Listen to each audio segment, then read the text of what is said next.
सुप्रभात बच्चों, आशा है आप लोग स्वस्थ होंगे और खुश होंगे। हिंदी के ऑनलाइन कक्षा में और वीडियो नंबर 56 में एक बार फिर से आपका बहुत स्वागत है। बच्चों, आज हम लोग अपनी गुरमोहर पुस्तक से पाठ 10 जब बादल आए पढ़ेंगे। जब बादल आए, इस पाठ के नाम से आप लोगों को क्या लगता है कि जब आकाश में बादल आ जाते हैं तब क्या होता है? तब बारिश होती है। सबसे पहला आंसर तो आपका यही होगा। लेकिन अगर बादल आए और बरसे ही न चले जाए तो क्या मौसम हरा भरा रहेगा? क्या धरती पानी से लबालब रहेगी? नहीं, ऐसा नहीं होगा। ऐसा क्यों नहीं होगा? इसके क्या क्या कारण हैं, ये हम लोग इस पाठ में जानेंगे।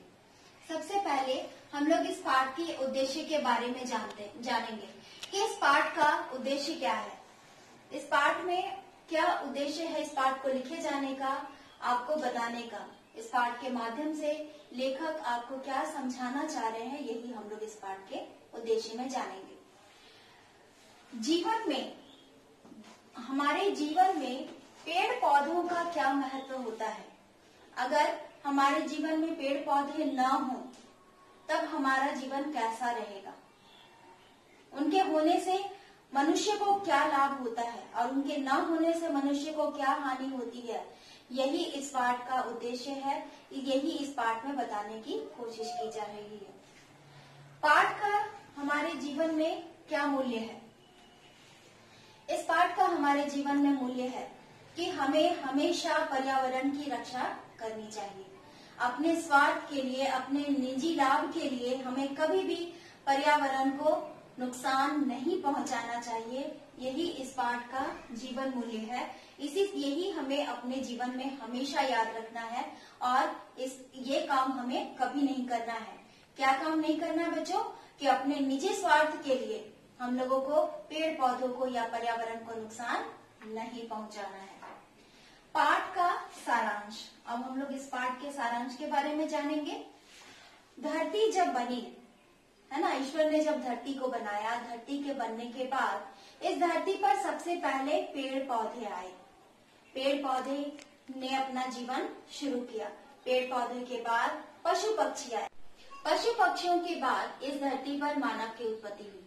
जब मानव यहाँ आया तो धीरे धीरे जब मानव विकसित होने लगा, वह आधुनिक होने लगा, तब उसे घर की आवश्यकता महसूस हुई। सुरक्षित रहने के लिए, जंगली जानवरों से सुरक्षित रहने के लिए, मौसम से सुरक्षित रहने के लिए उसे घर की आवश्यकता महसूस हुई और उसने घर बनाना शुरू किया।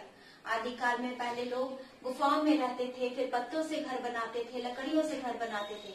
लेकिन जैसे जैसे मनुष्य आधुनिक होते चले गए, घर बनाने की संख्या भी बढ़ती गई, मनुष्यों की भी संख्या बढ़ती गई और घर पहले की अपेक्षा अत्यंत आधुनिक हो गए। इस घरों को बनाने के लिए मनुष्य को लकड़ियों की जरूरत होती थी। पृथ्वी पर उस समय पेड़ पौधे तो सबसे पहले आए थे, इसलिए पृथ्वी पर पेड़ पौधों की तो कमी थी नहीं। मनुष्यों ने वहां से पेड़ पौधे काटना शुरू किया। मनुष्यों की संख्या जैसे जैसे बढ़ती गई, मनुष्य उतने ही ज्यादा पेड़ काटते गए। ये इन सभी चीजों के लिए मनुष्य ने अनगिनत पेड़ काट डाले, इतने पेड़ काट डाले कि उसे खुद भी पता नहीं था कि वो प्रकृति के साथ क्या कर रहा है। और बादलों को तो बच्चों पेड़ पौधों से बहुत ज्यादा प्रेम रहता है। और जहाँ पेड़ पौधे बहुत ज्यादा अधिक होते हैं, बादल भी वहीं आना पसंद करते हैं, वहीं बरसना पसंद करते हैं। लेकिन मनुष्य तो अपनी लाभ के लिए, अपनी सुरक्षा के लिए वह पेड़ों को काटता जा रहा था। बादलों को तो ये बात पता ही नहीं थी कि मनुष्य ऐसा भी कुछ कर रहे हैं। कुछ समय तक तो बादल ऐसे ही आते रहे, जल बरसाते रहे। उन्हें तो मनुष्य की इस करतूत का पता ही नहीं चला कि उन्होंने कितने सारे पेड़ पौधों को नुकसान पहुंचाया है। पर्यावरण के साथ उसने कितना बड़ा खिलवाड़ किया है, ये बादलों को पता नहीं चला। कुछ वर्षों तक बादल आते रहे, वर्षा होती रही, मनुष्य जो है वो सुख संपन्नता से आगे बढ़ते रहे। लेकिन धीरे धीरे बादलों को मनुष्य की इस करतूत का पता चला।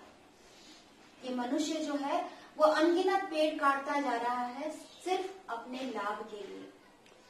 काटता तो जा रहा है पर कभी भी वह पेड़ों को लगा नहीं रहा, जिससे उनका बैलेंस यानी उनकी स्थिरता जो है वो बनी रहे। जिसके कारण सिर्फ पेड़ के काटे जाने से जंगलों की संख्या कम होने लगी। जितने भी पशु पक्षी थे वो लोग भी परेशान रहने लगे, सिर्फ मनुष्य के एक स्वार्थ के कारण। फिर बादलों को इस बात पर बहुत गुस्सा आया, बहुत गुस्सा आया। उन्होंने कहा मनुष्य जो है इस तरह से प्रकृति को नुकसान पहुंचा रहा है, इसे तो इसकी सजा मिलनी ही चाहिए। और फिर बादल आते पर जल नहीं बरसाते। उन्होंने बादल जब आए, उन्होंने देखा पेड़ दिन पर दिन कम होते जा रहे हैं, तो बादल आते लेकिन वो जल नहीं बरसाते और क्रोधित होकर चले जाते। मनुष्य जो है खेती के लिए अपने खेतों में बीज बोते, बारिश का इंतजार करते, बादल आते पर जल न बरसाते। मनुष्य भी परेशान होने लगा। धीरे धीरे उसे ये समझ में आया कि बारिश न होने का कारण क्या है। पेड़ों की संख्या दिन पर दिन कम होती जा रही है।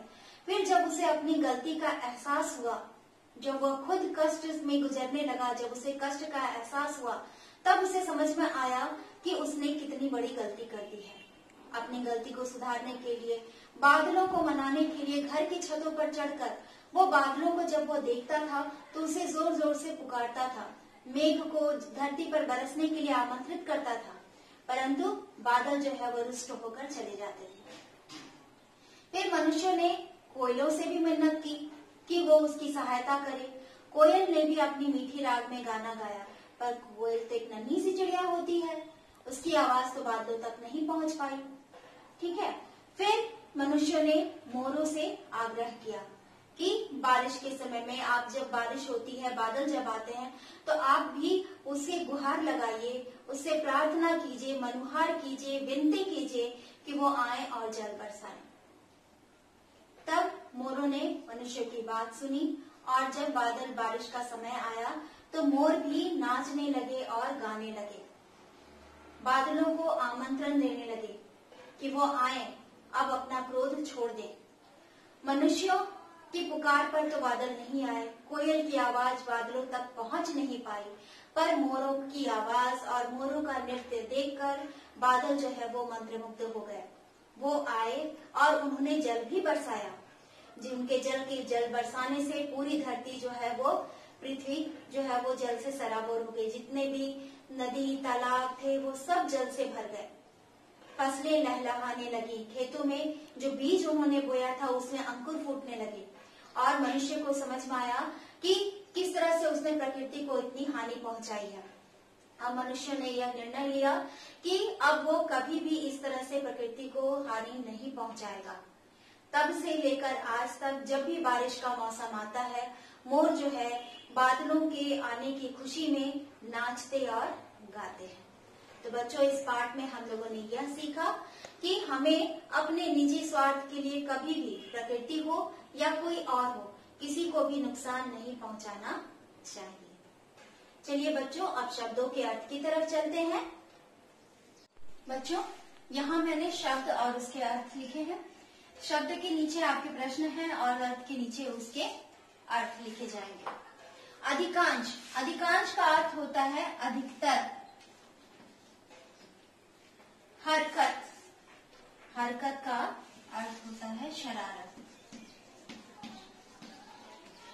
उत्साह, जोश।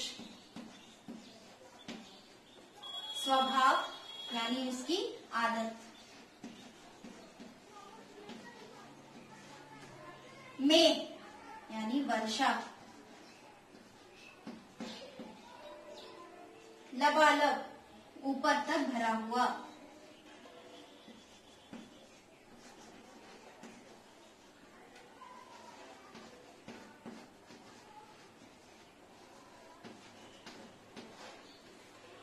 ऊपर तक भरा हुआ है। जैसे हम लोग कहते हैं ना कि ग्लास पानी से लबालब भरा हुआ है, यानी ग्लास में बिल्कुल ऊपर तक पानी भरा हुआ है। तो उसी तरह से जब वर्षा आई तो जितने भी नदियां थे, तालाब थे, सब लबालब भर गए, यानी बिल्कुल ऊपर तक भर गए। ठीक है। तो ये शब्द के अर्थ बच्चों आप लोगों को अपनी कोर्स कॉपी में सुंदर अक्षरों में लिखना है। नेक्स्ट वीडियो में हम लोग पाठवाचन करेंगे और पाठ में संबंधित कठिन शब्दों को रेखांकित करेंगे और उससे स्वर उच्चारण करते हुए 3 बार लिखना है। तो पाठ वाचन के लिए मिलते हैं हम लोग नेक्स्ट वीडियो में। तब तक आप लोग स्वस्थ रहिए, खुश रहिए और अपने गृह कार्य अच्छे सुंदर अक्षरों में पूरा कीजिए।